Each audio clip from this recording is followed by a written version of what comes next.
एकादशी के दिन भूल कर भी ना करें ये गलतियां, मिलेगा महापाप। जय श्री हरि विष्णु, जय माँ लक्ष्मी। भक्तों, एकादशी का दिन सभी भक्तों के लिए बहुत ही खास होता है। इस दिन भगवान विष्णु की विधिवत विधि विधान से पूजा की जाती है और माता लक्ष्मी की पूजा की जाती है। एकादशी के दिन कुछ गलतियों को करने से हमें बचना चाहिए। वैसे तो एकादशी के दिन हिंदू धर्म में बहुत सारे नियम बताए गए हैं जिनका सभी भक्त बहुत ही विधिवत पालन करते हैं, परंतु कई बार कुछ गलतियां अनजाने में कर बैठते हैं। एकादशी के दिन इन गलतियों को करने से हमें बचना है। भक्तों, 4 दिन बाद देवशयनी एकादशी प्रारंभ हो रही है। देवशयनी एकादशी का व्रत इस वर्ष 6 जुलाई रविवार को रखा जाएगा। जिस तरह से निर्जला एकादशी बहुत खास होती है, ठीक उसी तरह देवशयनी एकादशी भी बेहद ही शुभ मानी जाती है। कहते हैं कि देवशयनी एकादशी से श्रीहरि योग निद्रा के लिए चले जाते हैं, लेकिन फिर भी भगवान विष्णु की कृपा उनके भक्तों पर हमेशा बनी रहती है। तो चलिए जानते हैं कि देवशयनी एकादशी के दिन किन कामों या किन गलतियों को करने से मनाही होती है।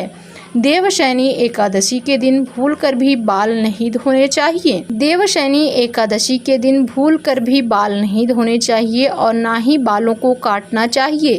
कहते हैं कि ऐसा करना बहुत ही अशुभ माना जाता है। इसके अलावा देवशयनी एकादशी के दिन तामसिक भोजन से दूरी बनाकर रखनी चाहिए, जैसे लहसुन, प्याज और मांसाहारी भोजन। भगवान विष्णु को पीला रंग बहुत ही प्रिय होता है। इस दिन पीले रंग के वस्त्र को धारण करना चाहिए।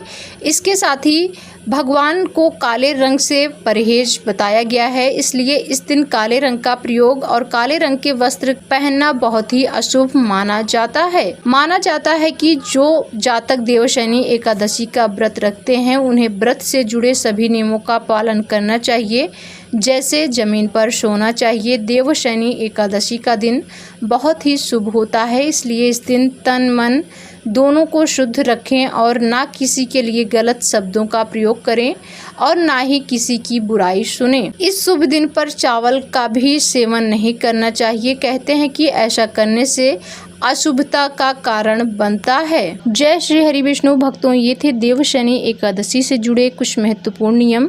इन गलतियों को देवशयनी एकादशी के दिन भूलकर भी नहीं करना है, इससे घर में अशुभता का वास होता है। देवशयनी एकादशी को सभी एकादशियों में महत्वपूर्ण माना जाता है, क्योंकि इस एकादशी से भगवान विष्णु शयन निद्रा में जाते हैं।